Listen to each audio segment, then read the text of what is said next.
Hi friends, Karthi Revathi சீரியலை பற்றி தான் இந்த வீடியோவில் நம்ம பார்க்க போகிறோம். வாங்க வீடியோக்குள்ளே போகலாம். வீடியோக்குள்ளே போகிறதுக்கு முன்னாடி ஒரு சின்ன ரிக்வஸ்ட், நம்ம சேனலுக்கு நீங்கள் புதுசாக இருந்தீங்க லைக் அண்ட் சப்ஸ்கிரைப் பண்ணி சப்போர்ட் பண்ணுங்கள். இப்போ பார்த்தீங்கன்னா நம்மளோட கார்த்தியும் ரேவதியும் மீட் பண்ணி பேசுகிறாங்க. அதாச்சும் ரேவதி சொல்கிறாங்க, இந்த மாதிரி கோயிலில் நான் ஒரு விஷயம் பார்த்தேன் அதை பற்றி பேசுகிறதுக்காக தான் உங்களை நான் வர சொன்னேன் அப்படின்னு சொல்கிறாங்க. அப்போ பார்த்திங்கன்னா ஒரு பக்கம் நம்மளோட ரேவதி சிவனாண்டியும் அவங்களோட முத்தும் பார்த்திங்கன்னா ஊர் மக்கள்கிட்ட எல்லாருக்கிட்டே அடி வாங்கினாங்க. அதை மயில்வாகனம் வீடியோ எடுத்து ரேவதி கிட்ட அமுச்சு விட்டுருப்பாங்க. அதை பார்த்ததோ ரேவதி என்ன பண்ணுறாங்கன்னா உடனே சந்திரகலா கிட்ட காமிச்சு அதை வெறுப்பேற்றுறாங்க. நம்மளோட சந்திரகலா என் புருஷனே நீங்கள் அடிச்சிட்டிங்கல்ல, என் புருஷனை தொட்டால் என்ன நடக்கும்னு சொல்கிறது நான் இனிமேல் உனக்கு காட்டுறேன்னு சொல்லிட்டு இப்போ அவங்க ஊரில் இருக்க ஆளுங்கிட்ட சொல்லி வச்சுருக்காங்க, இங்கே பாரு அந்த கார்த்தியும் ரேவதியும் இருந்தால் உடனே எனக்கு வீடியோ எடுத்து அனுப்புங்க அப்படின்னு சொல்லியிருக்காங்க. அதே மாதிரி ரேவதி கார்த்தியை மீட் பண்ணி இந்த மாதிரி பரிகார பூஜை பண்ணால் நம்மளோட கஷ்டம்லாம் நீங்கும், அதாச்சும் நம்மளோட புருஷ முன்னாடி வாழ்க்கையில் நிறைய பிரச்சனை இருக்குல்ல, அதெல்லாம் கண்டிப்பாக சரியாகும் அப்படின்னு சொல்கிறாங்க. மாமா என்னோட ஆசைக்காக பண்ணுங்க அப்படின்னு சொல்லும்போது கார்த்தி சிரிக்கிறாரு. அப்போ ஏமாம்மா சிரிக்கிறீங்க, பார்த்தீங்களா நான் எவ்வளோ சீரியஸாக சொல்கிறேன், நீங்கள் சிரிக்கிறீங்களே அப்படின்னு சொல்லும்போது, பின்ன வேறு என்ன ரேவதி பண்ண முடியும், நீ எதுக்கு இந்த மாதிரிலாம் யோசிச்சுட்ருக்க, அதெல்லாம் எனக்கு நம்பிக்கை இல்லை அப்படின்னு சொல்லும்போது, என்னோட திருப்திக்காகயாச்சும் போய் இந்த பரிகார பூஜையை பண்ணிட்டு வந்துடலாம் அப்படின்னு சொல்கிறாங்க. ரேவதி அதெல்லாம் சரிப்பட்டு வராது, உங்கள் சித்தி நம்ம மேலே தான் இப்போ கண்ணாக இருப்பாங்க, ஒரு வேளை அவங்க பார்த்து உங்கள் அம்மாவை எத்தக்குன்னா கூட்டிகிட்டு வந்துட்டாங்கன்னா அப்புறம் நம்மளுக்கு ரொம்ப பிரச்சனை ஆகிடும், இதெல்லாம் தேவையில்லாத பிரச்சனை தானே அப்படின்னு யோசிக்கும் போது, அப்போ நீங்கள் சித்தி வருவாங்கன்னு தான் யோசிக்கிறீங்களா, அப்போ பரிகார பூஜை பண்ணுறதுல உங்களுக்கு ஒன்றும் பிரச்சனை இல்லையா அப்படின்னு சொல்லும்போது, அதெல்லாம் பார்த்துக்கலாமாம்மா, அதெல்லாம் யோசிச்சா பண்ண முடியுமா, நம்ம போயிட்டு என்னோட திருப்திக்காக இந்த பரிகார பூஜைக்கு மட்டும் கொஞ்சம் சம்மதிங்கன்னு சொல்லிட்டு சொல்லும்போது, சரி கார்த்தி இவ்வளோ தூரம் ரேவதி கேட்குறாளே என்ன பண்ணுறது, சரி ஓகே நம்ம சம்மதம் சொல்லலான்னு சொல்லிட்டு சம்மதிக்கிறாங்க. இப்போ பார்த்திங்கன்னா பரிகாரம் பூஜை நடக்கிறதுக்கு ரெடியாக இருக்குது. நம்ம சந்திரகலா என்ன பண்ணுறாங்கன்னா வழக்கம் போல் வீட்டில் இருக்காங்க. அப்போ பார்த்திங்கன்னா இப்போது நான் சந்திரகலா வச்ச ஆள் என்ன பண்ணுறாங்கன்னா வழக்கம் போல் பரிகார பூஜைக்கு மாலைலாம் மாற்றி நடந்துகிட்ருக்குது. அது பார்த்திங்கன்னா வீடியோவும் ஃபோட்டோவும் எடுத்து நம்மளோட சந்திரகலா அமுச்சு விடுறாங்க.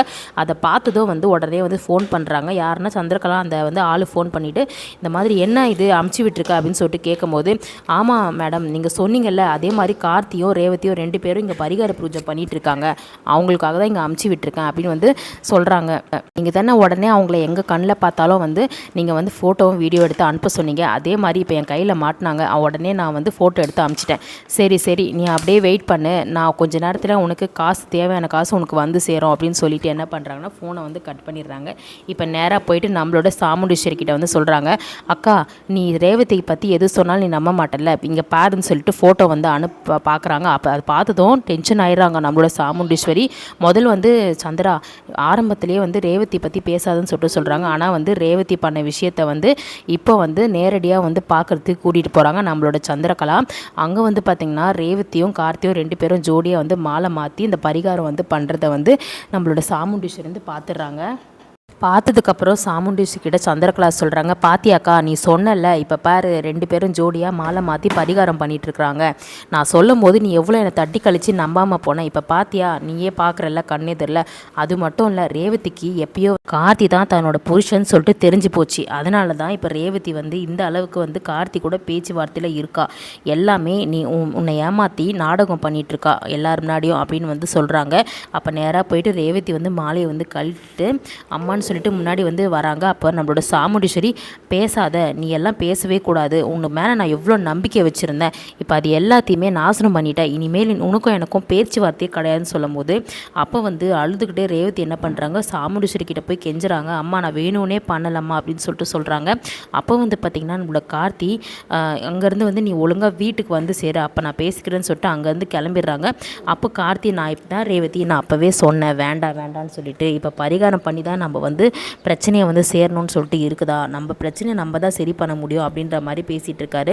சரி மாமா நான் வீட்டுக்கு போகிறேன்னு சொல்லிட்டு அங்கேருந்து கிளம்பிடுறாங்க. ரேவதி எது நடந்தாலும் எனக்கு ஒரு ஃபோன் பண்ணி சொல்லு அப்படின்னு சொல்கிறாங்க.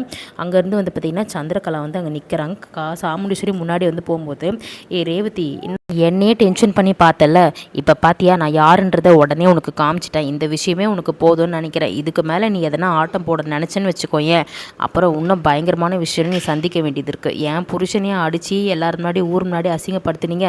இப்போ பாரு உங்கள் விஷயம் என்ன வெளியே தெரிஞ்சு அக்காவுக்கு தெரிஞ்சு நீ ஒரு நம்பிக்கை துரோகின்னு அக்காவுக்கு தெரிஞ்சு போச்சு. உன்னை முழுசாக நம்பினதே வேஸ்ட்டுன்னு சொல்லிட்டு நினைக்கிறாங்கன்னு சொல்லிட்டு நம்மளோட சாமுண்டீஸ்வரி வந்து முன்னாடி போயிடுறாங்க. அப்போ வந்து வீட்டில் வந்து ரேவதி வந்து கெஞ்சிகிட்டு இருக்காங்க.